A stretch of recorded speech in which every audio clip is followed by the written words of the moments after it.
Hey friends, welcome to the Uncommon Cast. We are back in the treehouse, and it's warm and smoky. We hope all of our listeners are well, because now on top of pandemic, California is burning down. And we hope you guys are okay out there and safe. Again, if anyone ever needs anything and there's a way that we could be a part of helping, shoot us a message, please.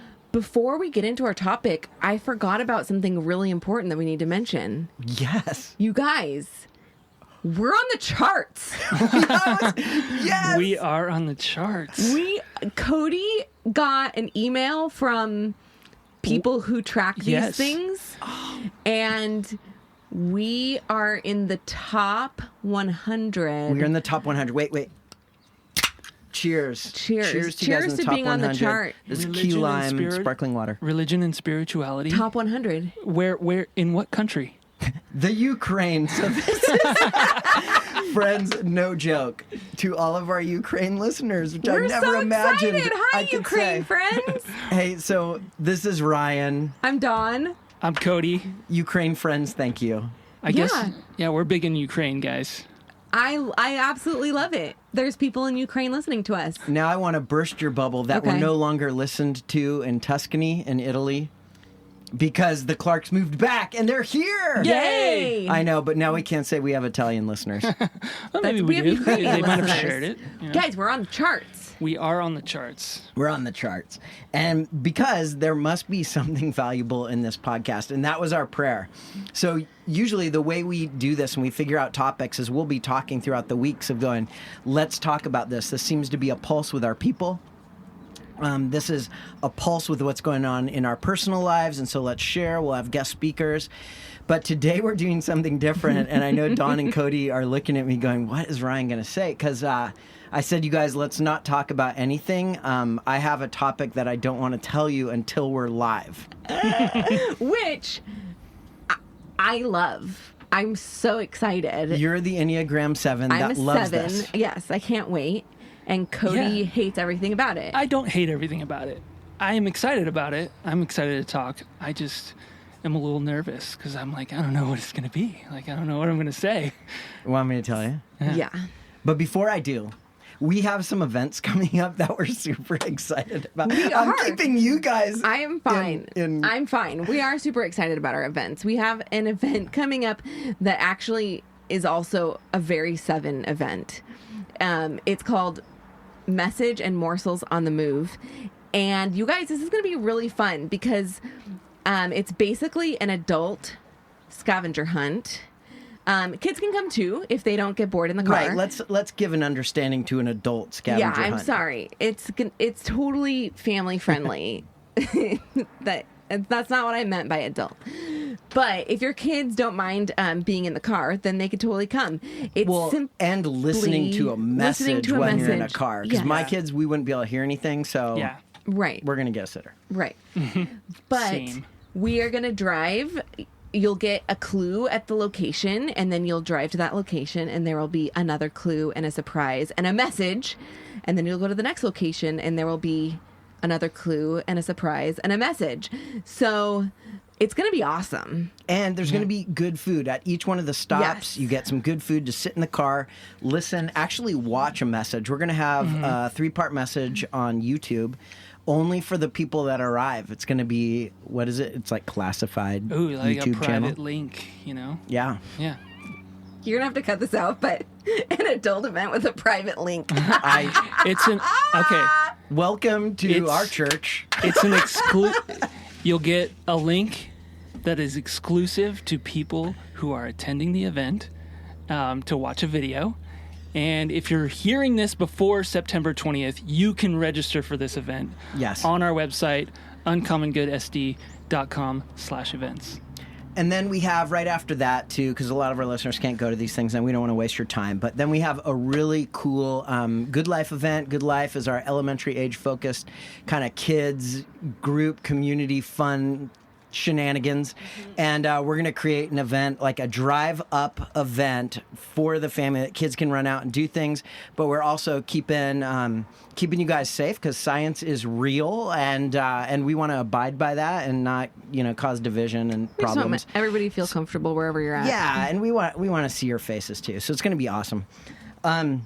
So that Good Life event that we were just talking about is going to be on Thursday, the 24th. We'll get you guys information out on that, on how to sign up. So watch our channels, our emails, and our social media shenanigans. Yes.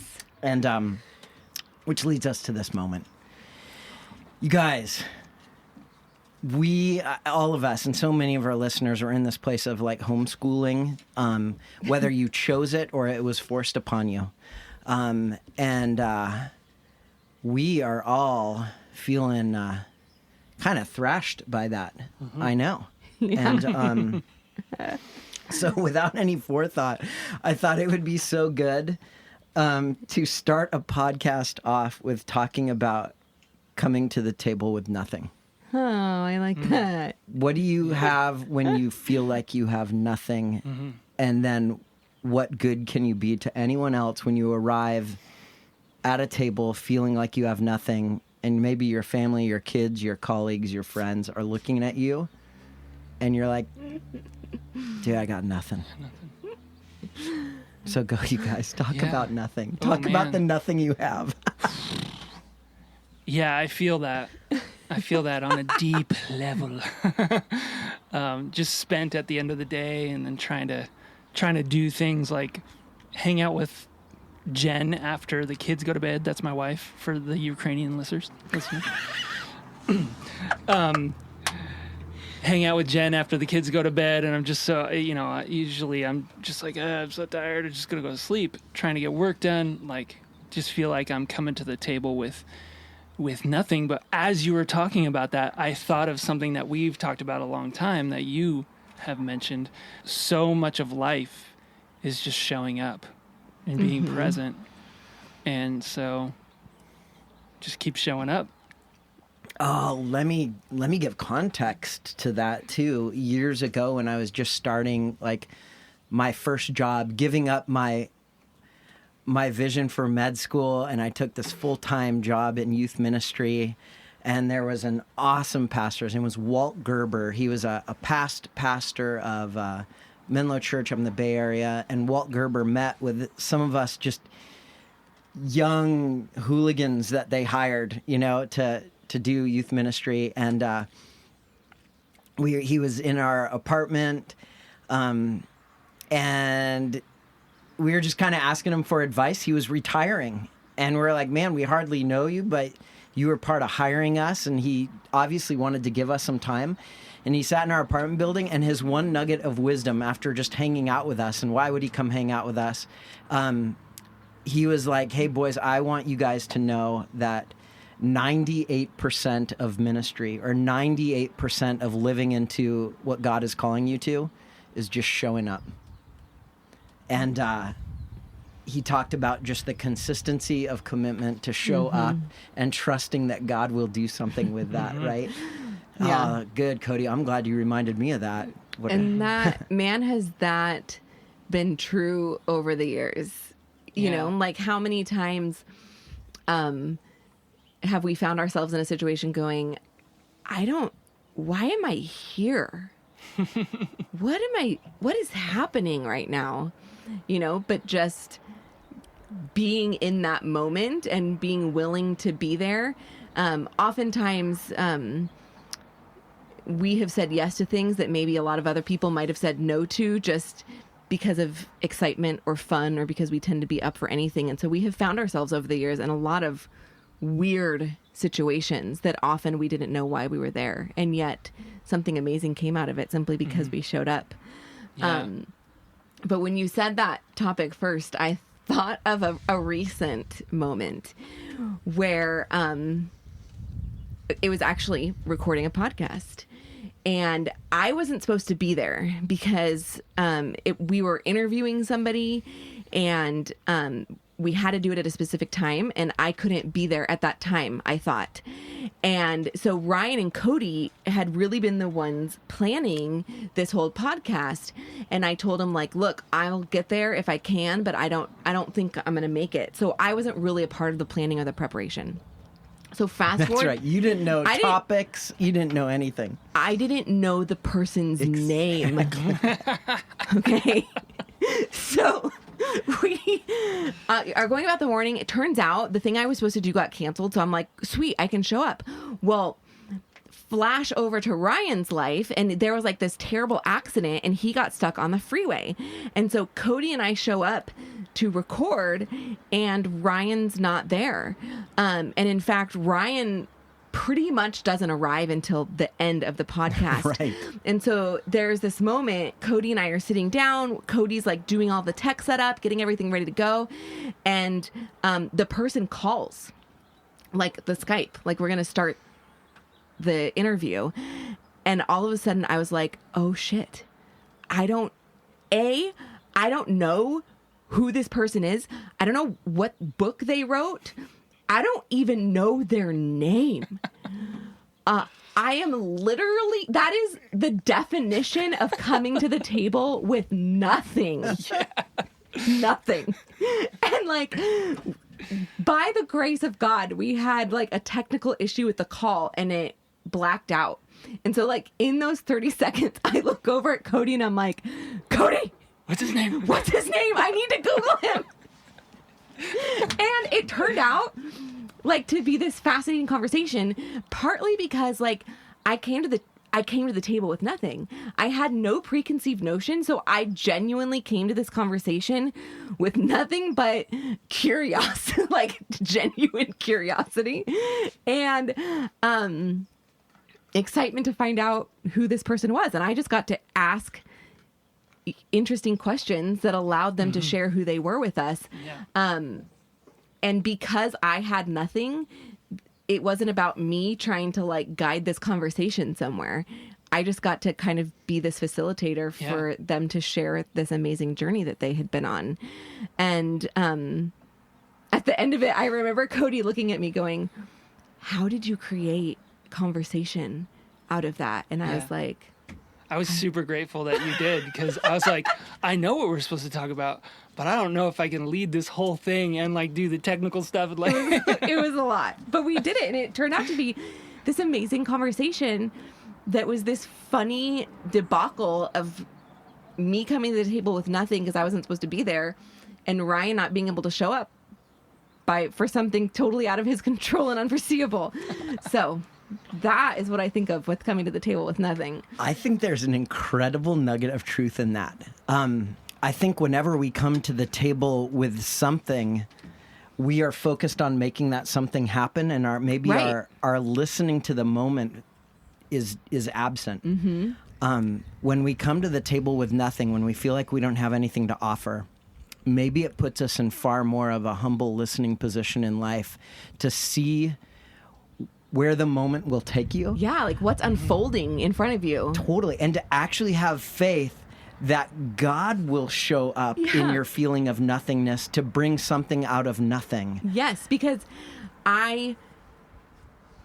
oftentimes, I know for those of us who like speak for a living, or whatever it is that you do for a living, you get to a point where you can rely on your skill set oftentimes. You don't feel like you need to necessarily prep for something because you're like, I got this. You know, there's like a certain amount of prep, but there's a sense of like, I can do this. But when you are totally caught off guard and you are in a position of complete unpreparedness, there's nothing for you to rely on anymore. It's like, I literally just have to lean in and see what's going to unfold in front of me. I cannot control this train. I don't know where the track's leading. I'm just along for the ride right now, you know? Which sounds a lot like 2020. Yeah. Like a lot. Yeah, it's crazy. There's so much. So like as my mind is pinging on this, and by the way, I thought of this topic this morning, and then it was everything I could do to keep my mind from thinking about not adding to the nothing in my mind. Yes. Because then I get to pre-plan, you guys didn't, and then I'm coming with something and not nothing. And so I just a minute ago said something about like that God wants to create something out of nothing. And it's so interesting that in Scripture, that is right where the Genesis story begins, that in a chaotic, nothingness, that's formless and void, God speaks into that and brings beauty and form and structure and progression into what was nothingness and chaotic and void. And I think a lot of our psyches in these times after homeschooling, even for a morning, and then trying to work in your career on top of that and to balance your relationships with friends that you don't see and all of those your things. relationship with your spouse that you see too much. Yeah. I think we all relate to chaos, void, formless, and nothingness. And that God can speak into that and bring something beautiful. And then there's also the echoing of that in Scripture in the New Testament, where it talks about, Paul's talking about that it's in our weakness, actually, that we experience God's strength and goodness. So in our weakness, we will see that he is strong because we actually lean.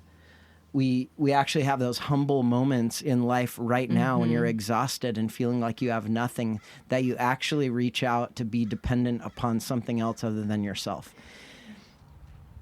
And the fascinating thing as I was listening to you talk about that is it's actually a pattern that is repeated over and over and over and over in the story of what God has been doing in the world. That there's chaos, and then out of that chaos, God does something unexpected and new. And then there's chaos, and then out of that chaos, God does something unexpected and new, right? Like I think of the story of Jonah and the whale, and whether we think that story is allegorical or historical, like I don't really care. That's not what I'm talking about. Like the point is, like what God was saying is, when everything is confusing and you feel like you're in the belly of a whale, which I feel like is a pretty good metaphor for 2020. It's stinky dark. And I don't it's know where dark. I'm going. It's generally like damp and gross. I feel that feeling of 2020. Add a smoky essence to that. That's right. Yeah. But then God does something unexpected and new out of that. You look at like the Israelites wandering through the desert, like what a shitty time. What a horrible time to be alive. And then God does something unexpected and new. And I think what I don't want you to hear is that God does awful things so that he can do something new. What I want you to hear is that awful things happen because of life and because of human error and because of just kind of the trajectory that our world is on. Bad things happen. But when those things happen, if we keep leaning in, God does something unexpected and new. And it's often when we least expected it. The Redeemer, bringing value out of what was discarded or seen as not valuable, bringing that good out of something that was bad. I'm sure we've all seen that in our lives time and time again.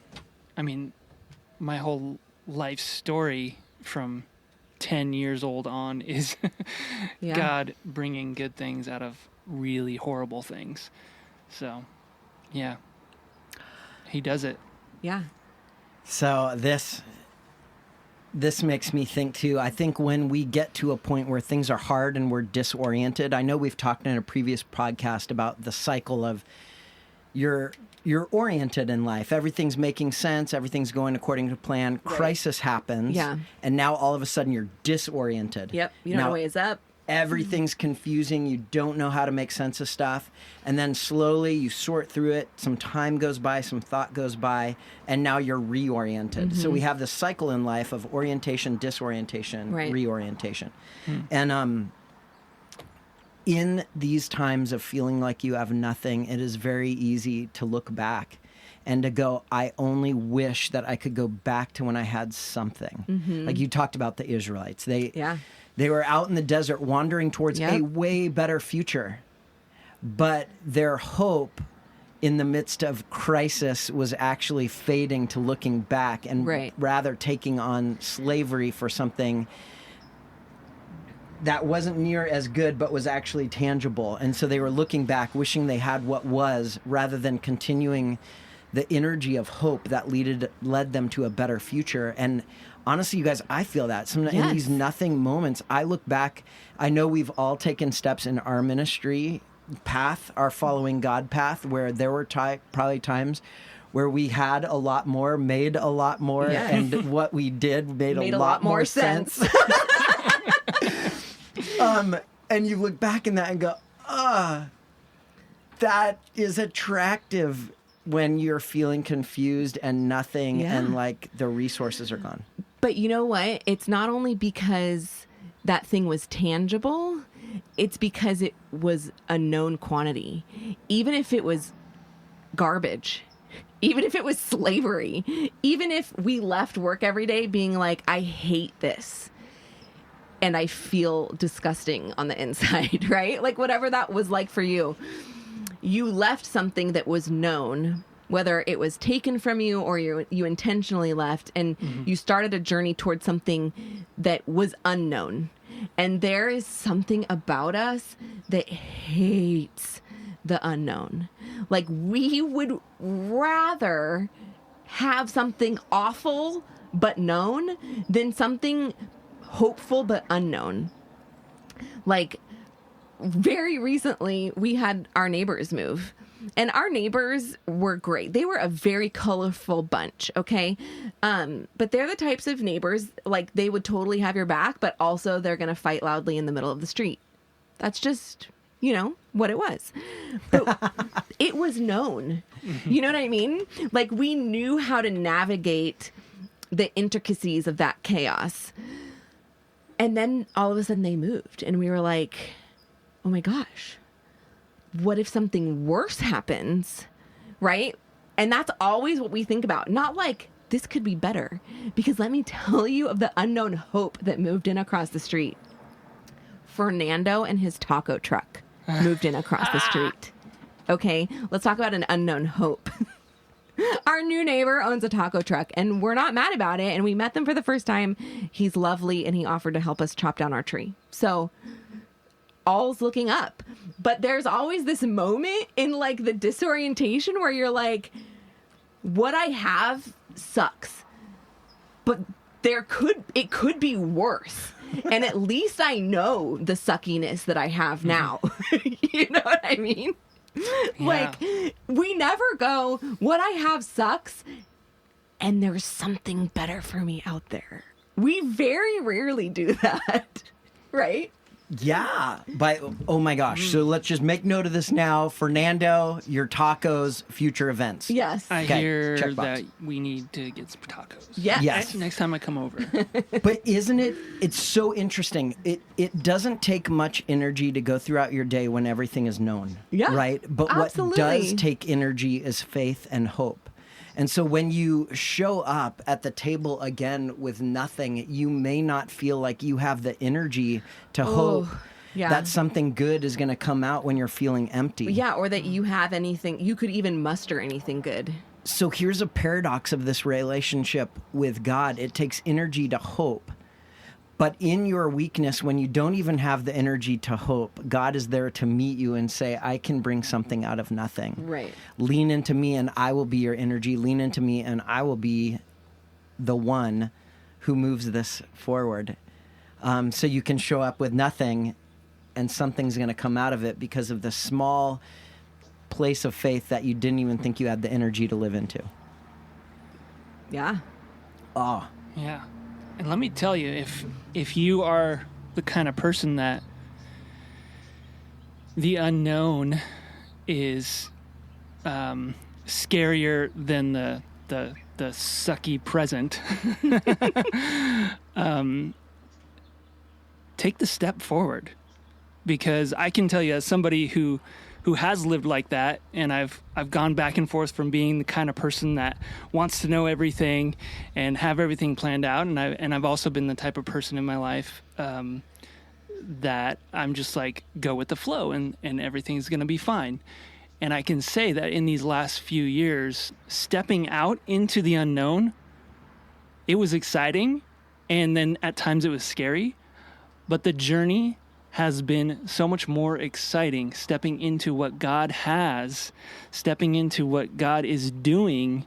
I feel like it's worth it to step out into the unknown, even when it seems like the unknown might be scary and unstable. But it's so worth it. So step out. And even when you feel like you have nothing. Yeah. Or you'll be left with nothing. Yeah. You know? Leaning forward into nothing is probably a better picture of faith than a lot of the ways we put structures upon it. Yeah. That's right. I heard a message this last week which made me think too, this would be a fun question for us to talk about at the closing of this showing up with nothing.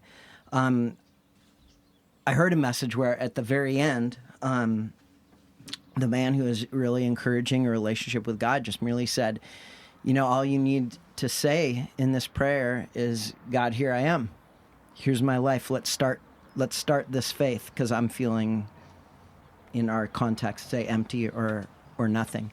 And I thought about that a lot, because I think over the years, if any of, I know we have lots of history with Christianity and the church and camps and institutions. Sometimes we make that prayer really complex to start faith. Mm-hmm.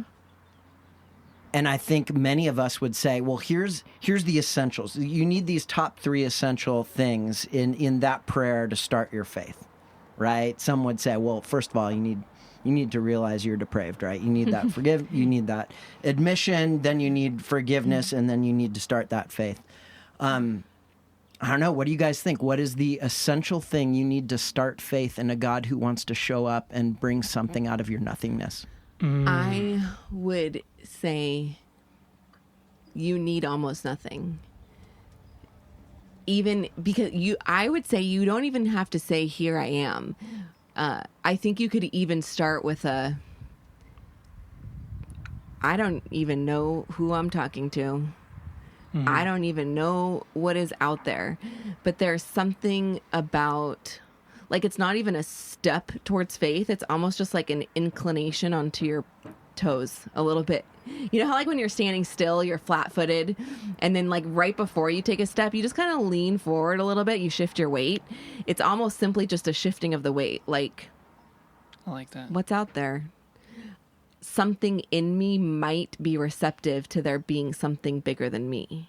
Yeah, I like that. It also makes me think of something that we've talked about in the Reclaim curriculum with the Table Network, of just the idea of coming and allowing God to do the work. You think about the Pharisee and the tax collector coming to the temple. And we've talked about this plenty of times before, but this is what it reminds me of. The Pharisee comes with lots of things to bring to the table, right? Mm-hmm. They have all kinds of, I've done this, I'm this way, I'm so righteous in all these ways. And then the tax collector comes beating his chest saying, forgive me, Lord, for I'm a sinner. Have mercy on me. And that's what he comes with. And that's essentially nothing. And yet the point of that story is to show that the tax collector is the one that is more righteous in that moment. And it's not about righteousness. It's not about who's holier. The point being that God honors those who come to the table with nothing and allow him to do the work. Mm-hmm. You know, he's going to do the work. You don't have to put forth the effort to make yourself righteous or holy or anything like that. God is going to do the work. And I think that this whole conversation reminds me of that sort of undoing of what we think, of the striving and the things that we do in our own efforts to make ourselves, closer to God or holier people. The earning of God's love. Yeah, he does it. And it's just up to us to be receptive to the work he's going to do. You know what this makes me think of? Something that Ryan and I will relate to on a deep level. The dentist. Because Ryan and I will routinely avoid the dentist because we haven't gone to the dentist And so it's this cyclical problem of not going to the dentist because you're pretty sure your teeth are jacked up. And so you're like, well, I have to wait until my teeth are better to go to the dentist to get my teeth fixed. Think of the sense that makes. By the way, Cody's in this same boat too. I am. Are you? For I didn't sure. know this about For you, sure. Cody. Totally. And then the time goes by And you're like, well, And it's you're 6 like, now months. you're I don't think my teeth embarrassed are better. to go to the dentist. Now it's really bad. I actually like have a disdain for the dentist because they always tell me that there's something wrong, and I'm like, you're wrong. No, You're wrong. I don't need to spend that money on that you special know? treatment. Here's a You're full right. admission. When that time goes by and I'm embarrassed that I haven't got my teeth cleaned or checked for a long time, Yes.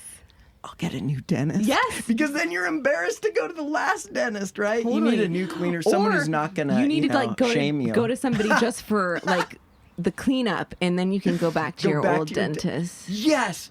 This is a real human thing, This guys. is a thing. People don't talk about this. We're just here admitting things to you. I don't approach know it a little different, but I resonate with this. How yeah. Now, how did that relate, Don? Because Cody was saying how oftentimes we feel like we can't come to the table jacked up. Oh, yes. And like that totally. made me think of the dentist. Like we feel like there's work that needs to be done in us before we are ready to come to the table or shift our heart inclination or approach God or whatever that Totally. is. You You don't know, clean up before you go to the cleaner. Right. The cleaner's there to clean your dirty teeth. Dude. but we're still embarrassed. Don't wash your car before you go to the car wash. Right. man. But we're still embarrassed Yeah. and are shamed and want to hide our dirtiness and our mouth dirtiness. Not dirtiness. Hide your dirty mouth. So what it comes down to is if you just have that inclination, which could be, it may not even, it's the smallest spark of saying, God, you're that, I'm this. There's a big gap in between. I don't know what to do Us. about it. I actually can do nothing you- about it. I have nothing to, can you do something with this? And maybe for all of us right now that are feeling empty, that are feeling tired, that are feeling like we're coming to the table with nothing, the greatest place of faith is to just look up, close your eyes, say, God, can you do something with this? Because there's a great humility in that. There's an awareness that God is something that you're not. And there's an awareness of dependence upon something greater. And that humility is the quintessence of faith. I don't even know if I used that word right. Quintessence. Is that a word? Quintessential. Quintessentialness. Quintessence? That I would love it. Let's humility, look it up. that start is the beginning of the faith that brings something out of nothing. And so I Yeah. would just, there's something And- there, guys. And just keep showing up. Yeah. Keep showing up. Even if you feel like you're probably a hot mess, show up anyways. Even if you got nothing, just show up anyways. We're going to make a t-shirt that just says yes to the hot mess. Yes to the hot mess. Keep showing up. My I like freaking keep life. showing up. Yes, to That's the better. hotness. I mean, yeah. Well, we're at the end of the podcast. That's right. I think something came from nothing. Yeah. Which honestly, with your brains, I knew it would, you guys. And like, Yeah, that was fun. so yeah, like we didn't pre-plan even who's going to close us out. No, but Oh. we do want to remind you. Well, Cody wants to remind us where to find us on socials. Yeah, I mean, we talked about those events earlier, and the place I want to direct you most right now is uncommongoodsd.com/events. We're excited that we have some events coming up, and we want you to go check out the information about that. Even if you can't make it to these ones, just keep an eye on that page because we're going to be having some more coming up. Again, that's September 20th for Morsels and Message on the Move, and September 24th. That's a Sunday and a Thursday. And 24th. that second one is the Good Life drive-through fun for families. And so we would love to see you there. If you're listening to this afterwards, go check out our events. Go check out our events page to see what's going on right now. All right, love you guys. You are loved, you are valued, and you belong. I gotta tell you guys that, like, I do approach the dentist a little different, and I feel like during this podcast recording, I was having a moment in my heart realizing what kind of person I am, because you guys are like, I'm ashamed and I'm going to try to clean myself up before.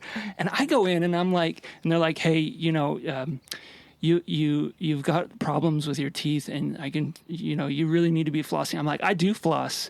It's just been a long time because you guys charge too much money. But Cody, you need a deep cleaning.